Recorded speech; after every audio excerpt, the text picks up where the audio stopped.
Well, hello everybody, it's Greg Cumming here from Good News for Israel. It's my joy to be with you on our Take 5 and Selah. We'll spend some time together with the Lord around the Bible or with a cup of coffee, whatever you like. We're today looking at the next progressive subject in this series. Today we're looking at the commander of the Lord's army. Let's start with Genesis chapter 12, where we have been looking in verse 7. And it says, "Then the Lord appeared to Abram and said, 'To your descendants I will give this land.' And there he built an altar to the Lord who had appeared to him." So we're just looking at the children of Israel crossing the Jordan River, and here they are faced with the city of Jericho.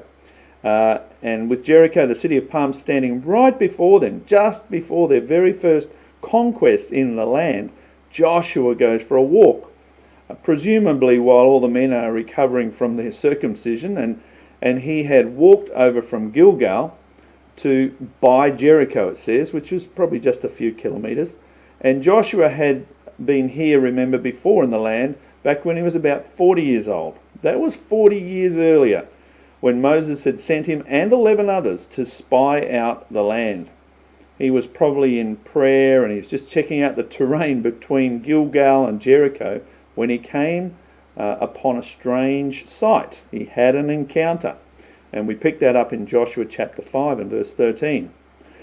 "And it came to pass that when Joshua was by Jericho, that he lifted his eyes and looked, and behold, a man stood opposite him with his sword drawn in his hand. And Joshua went to him and said to him, 'Are you for us or for our adversaries?' So he said, 'No, but as commander of the as commander of the army of the Lord, I have now come.' And Joshua fell on his face to the earth and worshipped and said to him, 'What does my Lord say to his servant?' Then the commander of the Lord's army said to Joshua, 'Take your sandal off your foot, for the place where you stand is holy.' And Joshua did so." So over here by the city of the palm trees, we see the commander of the of Israel's armies, which was Joshua, meeting the commander of the Lord's armies. I love that picture. So who was this commander of the Lord's armies? Was it a man? Is it an angel? Is it God? What do you think? Well, let's look into it. He had a sword.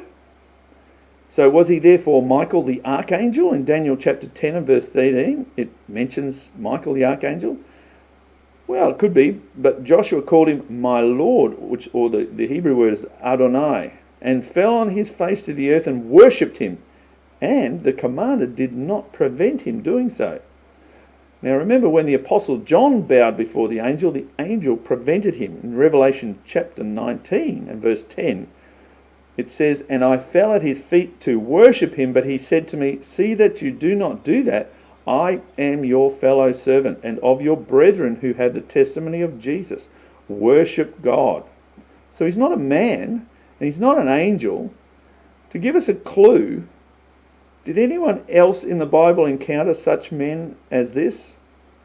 Well, I remember there was a strange case of Abram when he met a man named Melchizedek, who had no mother or father. In Genesis chapter 14 and verse 18 it says, "Then Melchizedek, the king of Salem, brought out bread and wine.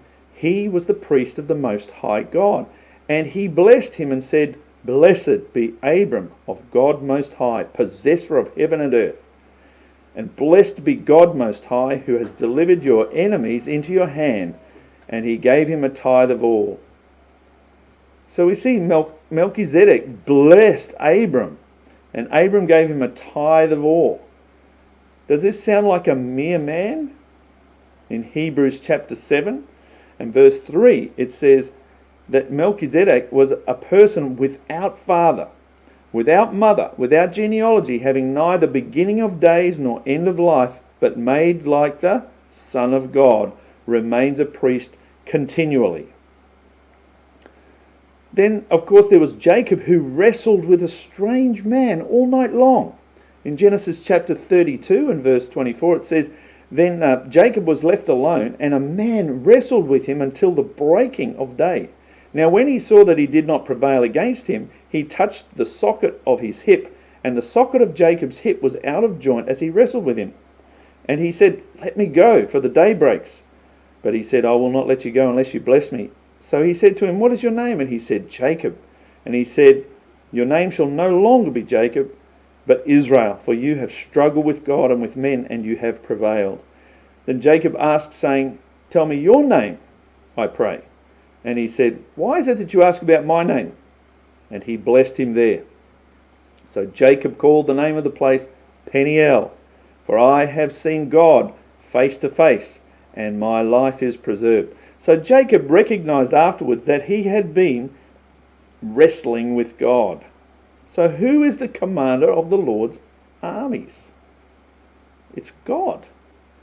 Well, listen to what he said to Joshua next. You decide. Joshua 5 and verse 15 says, "And he said to Joshua, take your sandal off your foot, for the place where you stand is holy." And Joshua did so. What do you think? Ever heard that phrase before? You still thinking it's a man or an angel? Remember Moses when he saw the burning bush, which burned but was not consumed, and the angel of the Lord from within the bush began to speak to Moses. Exodus chapter 3 and verse 2. And the angel of the Lord appeared to him in a flame of fire from the midst of a bush. So he looked, and behold, the bush was burning with fire, but the bush was not consumed. And then he said, "Do not draw near this place. Take your sandals off your feet, for the place where you stand is holy ground." Moreover, he said, "I am the God of your father, the God of Abraham, the God of Isaac, and the God of Jacob." And Moses hid his face, for he was afraid to look upon God. So, who was it speaking out of the bush? He's identified himself as God himself and as the angel of the Lord. So, he also gave his name. In verse 13 it says, "Then Moses said to God, Indeed, when I come to the children of Israel and say to them, the God of your fathers has sent me to you, and they say to me, what is his name? What shall I say to them?" And God said to Moses, "I am who I am." And he said, "Thus you shall say to the children of Israel, I am has sent me to you." So it seems that the commander of the Lord's army is very similar, or even the very same person who appeared to Moses. I am. What do you think? You think that's the same person? Is the commander of the Lord's army who appeared to Joshua as he surveyed the land around the city of palm trees, Jericho, just prior to the first great battle to possess the promised land? Is he also known as the Great I Am? Why don't you think about that for a minute? Take 5 and Selah. The Lord bless you. I look forward to being with you next time. Bye for now.